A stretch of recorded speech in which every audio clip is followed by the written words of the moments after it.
He has taught me many things. Most of them we won't go into today, like the joy of a good martini. But I want to share with you three things that he's taught me today. The first is the importance of living your life so that you have limited opportunities to be ashamed of yourself. We used to joke about him. He's very proper and he's very fastidious about his appearance, not to the point of being fussy. You know, he doesn't wear a cravat or anything like that. But he is always well turned out. We used to joke that he mowed the grass in a necktie, which is not strictly true, but pretty close. And it wasn't until I was fairly old that I understood or I learned why. The picture on the left was taken in Paris, France, probably in 1944. He went to Europe fairly late in World War II and was, although some of you who know military insignia may know better than I believe this is before, he was offered this commission if he would stay with the occupation forces. And so he was stationed in Paris in General Eisenhower's headquarters for a while. And that's where that picture was taken. But prior to that, he had sailed across, of course, from New York. He had actually been at Rutgers doing intensive language study to get ready. And sailed across and was in England briefly before getting put back on the troop ship to sail to Europe after D-Day. And some of you who have been perhaps of that greatest generation shared this experience.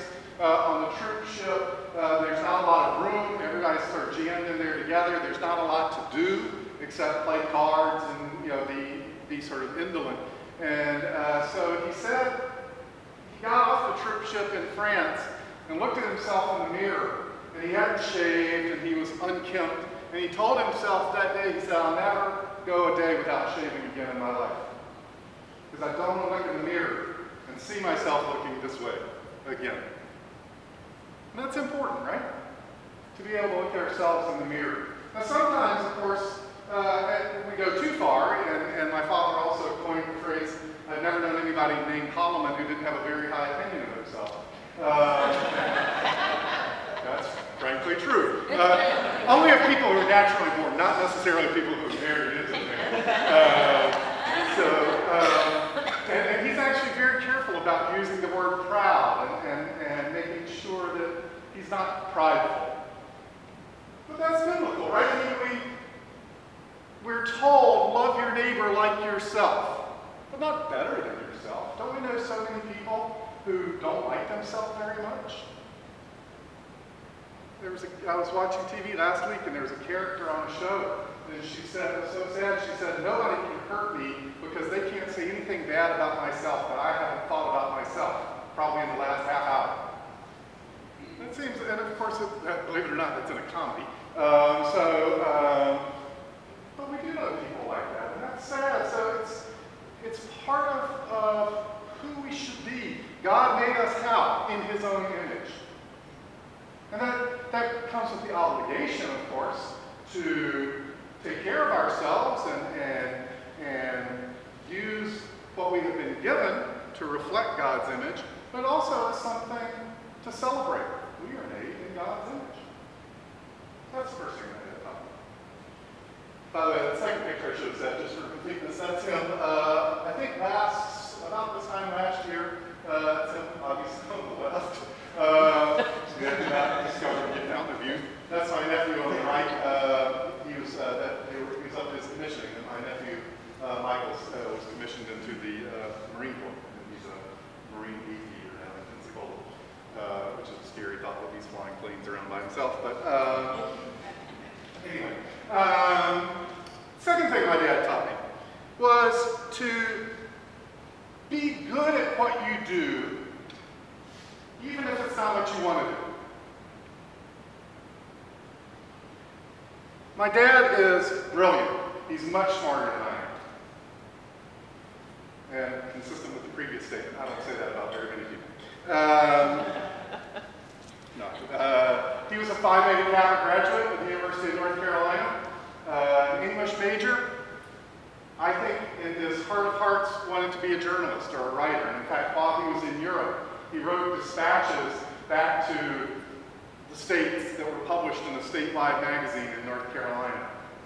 But when he returned after the war, his father, and he's never said this explicitly, but I think the expectation was clear that he go to work in the family business. My grandfather was a salesman for a company that I think is still in business, Richmond Dry Goods.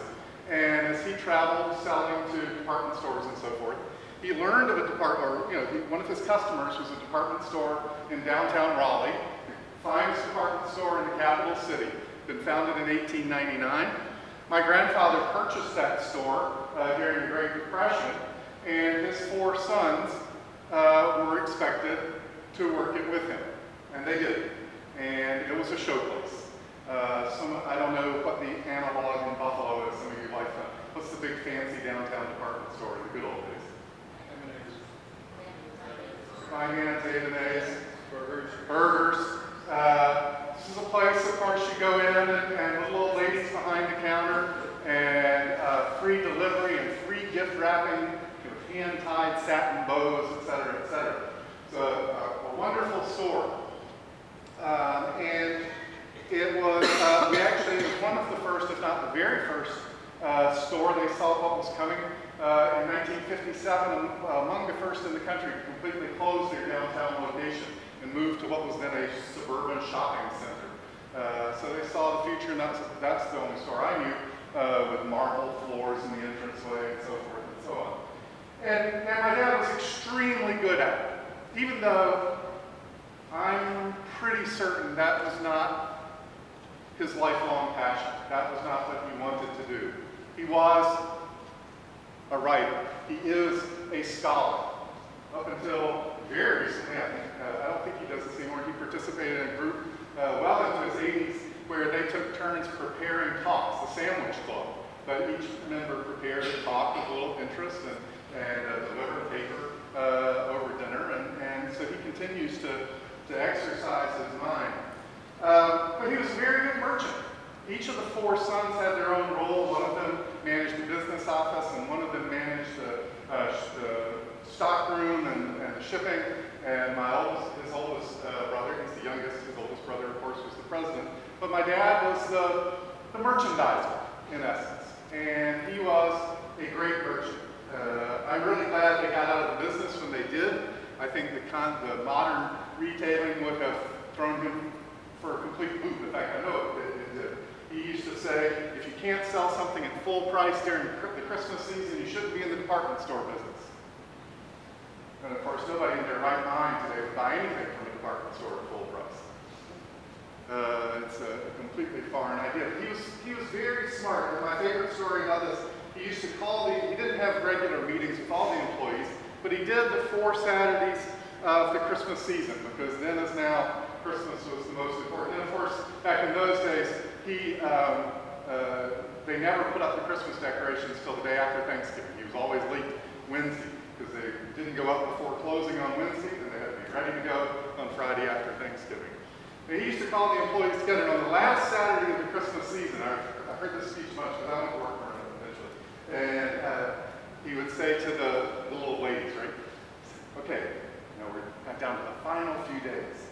This is when the men come shopping. He said, they'll come in, they're going to be in a hurry, they're probably going to they may have some alcohol on their breath.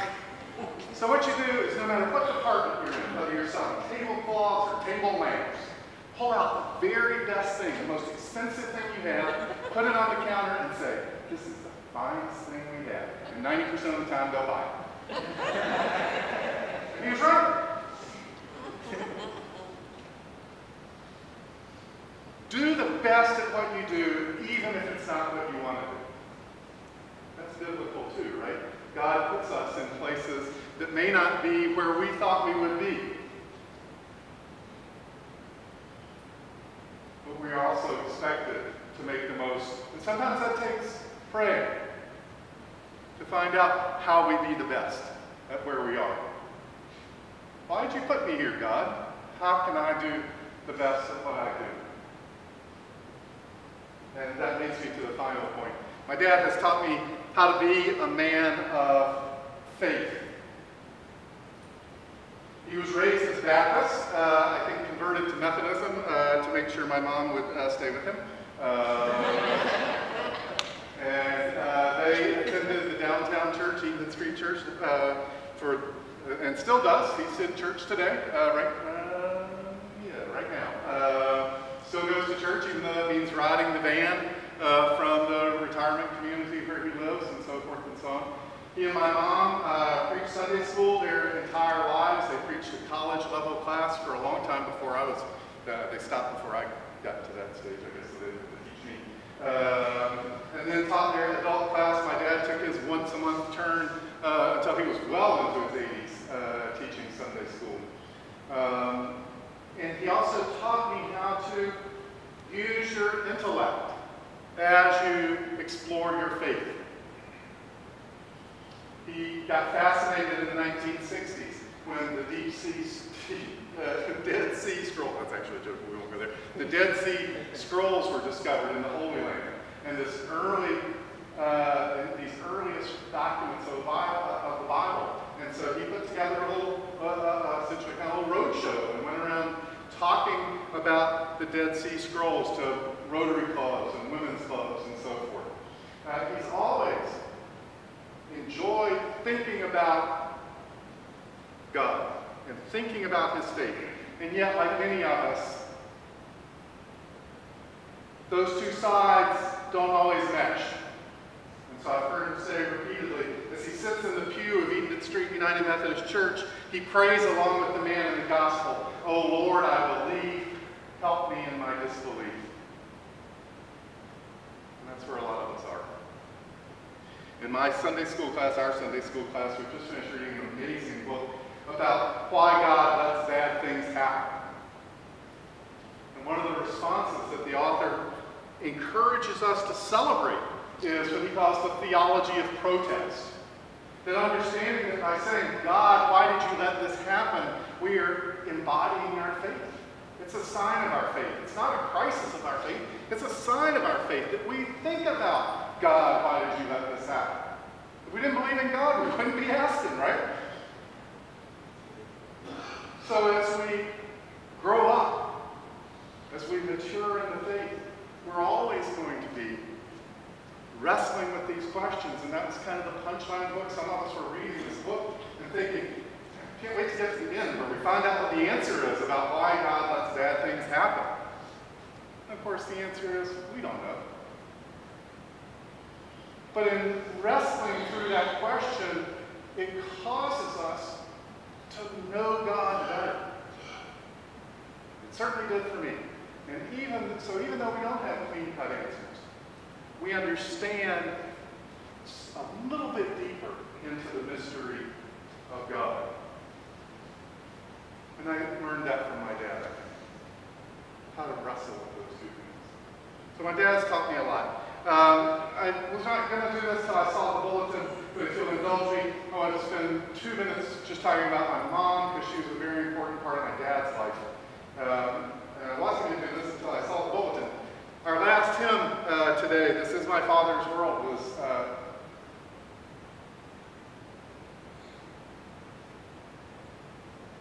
one of her favorite hymns. We sang it at her funeral 15 years ago. Thursday, Flag Day, she always used to say they put out the flags for my birthday. Thursday was her 90th birthday. She was a woman of great faith too. She was very smart too, even though she went to Duke Dunn, but she was very smart anyway. She was also a woman of great faith. She was the first lay woman to preach a sermon in this big downtown church, the largest church in the North Carolina Conference at that time. So I got many of these same things from her. I just want to celebrate her with you too.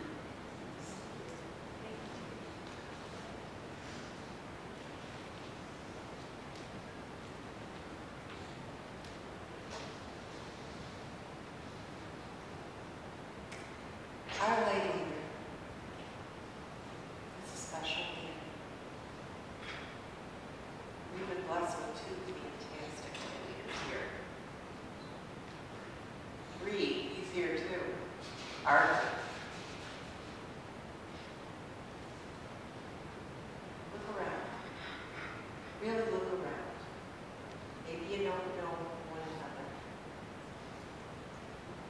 there's been somebody here, even today, that's touched your heart and helped you along the journey, nurtured the seed that was planted in your heart. Right? Remain faithful. Continue to share that word. And if you can't do it, you're speaking as eloquently as Chris. You can do it in your everyday lives, in the people you touch, at work,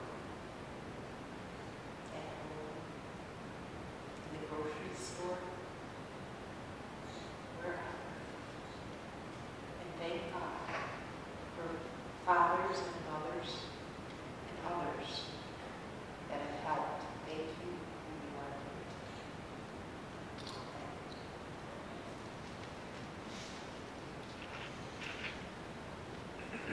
Whether you are a member here or not, whether you have fallen short of the glory of God, raise your hand. I have mine on. We're all invited to the Lord's table. In the United Methodist Church, we have an open table. For those who would like to receive communion, you come down to the front or the center aisle. You take the bread, you dip it into the unfermented wine, and then you go back through the side aisles. For those of you who can't stay, I ask that God's peace continue to rest over you. And at this time, we can please stand and greet each other with the peace of the Spirit. God's peace be with you.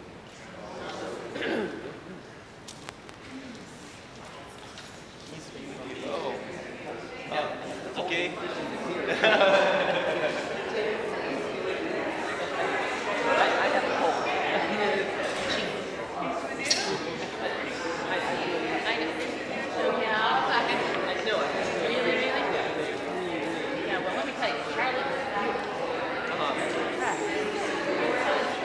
Did you have a good time? Oh my gosh.